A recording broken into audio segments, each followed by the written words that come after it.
کله چې وایو زه دا کولی شم داسې وایو ich kann das machen.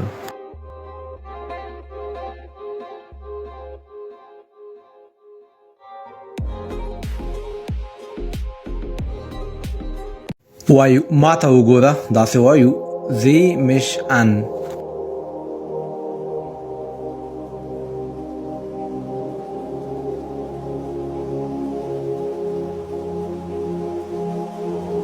کله هم چې تاسې او زه د زه یا تاسو چاته وایئ بښنه غواړم زه د بانوف یا نیویل سټیشن په لټه کې یم نو تاسې ورته وایئ Entschuldigung ich suche den Bahnhof.